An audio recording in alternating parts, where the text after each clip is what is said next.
துன்பங்களை வெல்லக்கூடிய ஆண்டாக அமையப் போகுது அப்படிங்கிறதுல எல்லளவும் சந்தேகம் இல்லாமல் வந்துட்டு இருக்குது. சிந்தித்து செயல்பட்டால் வெற்றி அப்படிங்கிற தத்துவத்தை மிஞ்சி நீங்கள் சிந்திக்காமல் செயல்பட்ட காரியத்தில் கூட நன்மை அப்படிங்கிற விஷயத்தை சந்திக்கக்கூடிய பாக்கியங்கள் இந்த குரோதி வருஷத்தில் அதிகமாக இருக்க போகுது அப்படிங்கிறத எடுத்துக்கலாம். அதாவது தேவையில்லாத தீய பழக்கங்களுக்கு ஆட்படக்கூடிய சூழல் இருக்கிறதுனால கொஞ்சம் கவனமாக இருக்கிறது நல்லது.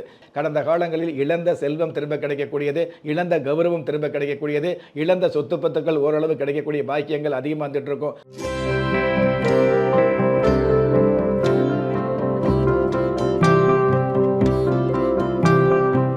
வணக்கம் சார். வணக்கம். கடந்த வீடியோவில் பார்த்தீங்கன்னா 2024 தமிழ் புத்தாண்டு நம்மளோட கன்னி ராசிக்கு எப்படி இருக்குன்றதை ரொம்ப அழகாக எடுத்து சொல்லிட்டீங்க. ஸோ துலாம் ராசிக்காரர்கள் ரொம்ப ஆவலாக நமக்கு எப்படி இருக்க போகுது இந்த வருஷம் அப்படின்னு தெரிஞ்சுக்க காத்துட்டு இருக்காங்க. ஸோ 2024 தமிழ் புத்தாண்டு துலாம் ராசிக்கு எப்படி இருக்க போகுது? 2024 குரோதி வருட தமிழ் புத்தாண்டு துலா ராசியை பொறுத்தளவுக்கு துன்பங்களை வெல்லக்கூடிய ஆண்டாக அமையப் போகுது அப்படிங்கிறதுல எல்லளவும் சந்தேகம் இல்லாமல் வந்துட்டு இருக்குது. அதாவது உங்களுடைய ஜென்ம ராசிக்கு 7ஆம் இடத்துல கலஸ்தரஸ்தானத்தில் குரு பகவான் இருக்கிறதுனால திருமணம் அப்படிங்கிற விஷயத்தில் ஒரு கைகூடி வராமல் உள்ளவங்களுக்கு, திருமண தடை சம்பந்தப்பட்ட விஷயங்களில் உள்ளவர்களுக்கு நல்லதொரு விடை கிடைக்கக்கூடிய வாய்ப்புகள் அமையப் போகுது. நல்ல இடத்துல சம்பந்தம், நல்ல வரன் கிடைக்கக்கூடியது, நல்ல மாப்பிள்ளை அமையக்கூடியது, படித்த மாப்பிள்ளை அப்படிங்கிறத விட பிடிச்ச மாப்பிள்ளை கிடைக்கக்கூடியது, கஷ்டப்பட்ட பொண்ணு அப்படிங்கிறத விட இஷ்டப்பட்ட பொண்ணுக்கு மன வாழ்க்கை கிடைக்கக்கூடியது. இந்த மாதிரி சந்தோஷமான சம்பவங்கள், சந்தோஷமான நிகழ்வுகள், அதாவது சம்பவம் எல்லாம் நல்ல நிகழ்வுகளாக மாறக்கூடிய ஆண்டாக தமிழ் புத்தாண்டு அமையப் போகுது. சந்தோஷம்தான்.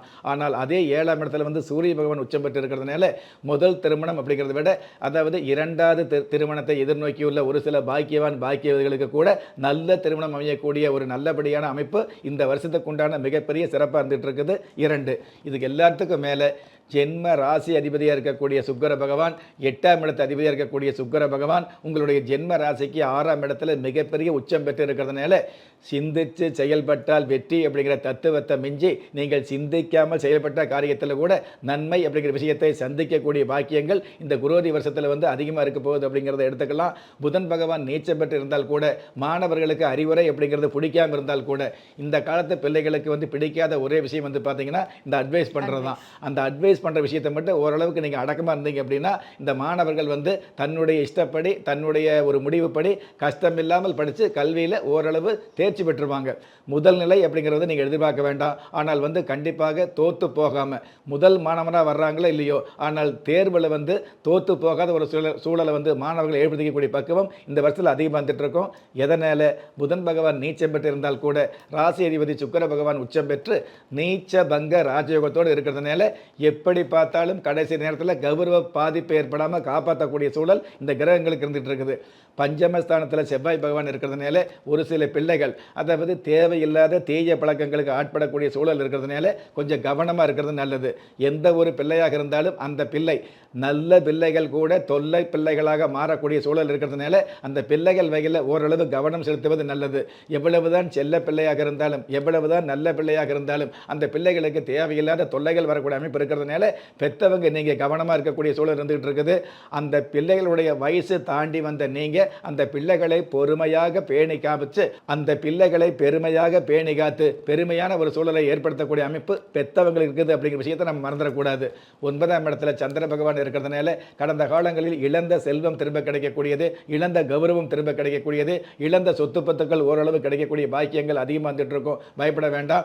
அதே 9ஆம் இடத்து அதிபதி புதன் பகவான் நீச்சமங்க ராஜயோகத்தோடு இருக்கிறதுனால, அதே மாதிரி சந்திர பகவான் தானியாதிபதியாக இருக்கிறதுனால, குரு பகவான் ரசாதிபதியாக இருக்கிறதுனால, ரசாதிபதி குரு பகவான் உங்களுடைய ஜென்ம ராசியை சப்தம பார்வையாக பார்க்கறதுனால சத்தம் இல்லாத வெற்றிகள் மொத்தமாக கிடைக்கக்கூடிய பாக்கியங்கள் அதிகமாகவே வந்துட்டு இருக்கும். சொந்த வீடு வாங்கக்கூடிய, விவசாய நிலம் வாங்கக்கூடிய ஆசைகள் ஒரு சில பேருக்கு பூர்த்தியாகும். நீண்ட நாள் கடன் தொல்லையிலிருந்து விடுபடக்கூடிய பாக்கியங்கள் ஒரு சில பேருக்கு அமையும். கார்மெண்ட் சம்மந்தப்பட்ட, அழகு சாதன பொருள் சம்மந்தப்பட்ட, விவசாய சம்மந்தப்பட்ட, நெசவு சம்மந்தப்பட்ட, கைத்தறி சம்மந்தப்பட்ட தொழில் வியாபார உத்தியோகத்தில் உள்ளவர்களுக்கு உயர்வுகள் கிடைக்கக்கூடிய பாக்கியங்கள் நிச்சயமாகவே இருந்துகிட்டு இருக்கும். எது எப்படி இருந்தாலும் இவ்வளவு நன்மைகள் இருக்கக்கூடிய இந்த குரோதி வருட தமிழ் புத்தாண்டில் பஞ்சமஸ்தானத்தில் இருக்கக்கூடிய செவ்வாய் பகவானும் சனி பகவானும் உங்களுடைய ஜென்ம ராசிக்கு லாபஸ்தானத்தை பார்க்கறதுனால வரக்கூடிய லாபங்கள், நீங்கள் கஷ்டப்பட்டு நீங்கள் இஷ்டப்பட்டு உங்களுக்கு வரக்கூடிய அதிர்ஷ்டங்கள் உங்களுக்கு கிடைக்காம உங்கள் கூட உள்ள மற்றவர்களுக்கு போகக்கூடிய சூழல் இருக்கிறதுனால கொஞ்சம் கண்ணும் கருத்துமாக செயல்பட்டு முன்னுக்கு வரக்கூடிய நீங்கள் எல்லா விஷயத்திலும் கவனமாக இருக்கக்கூடியது. சொந்த தாயாக இருந்தாலும், பிள்ளையாக இருந்தாலும், மனைவியாக இருந்தாலும், கணவனாக கணவனாக இருந்தாலும், சொந்தமாக இருந்தாலும், பந்தமாக இருந்தாலும் எந்த நேரத்திலும் கவனமாக செயல்படக்கூடிய சூழலை ஏற்படுத்திக்கிறது நல்லது. எல்லாமே கடவுள் பார்த்துக்குவார் அப்படிங்கிற விஷயத்தில் கொஞ்சம் கவனமாக இருக்கிறது நல்லது.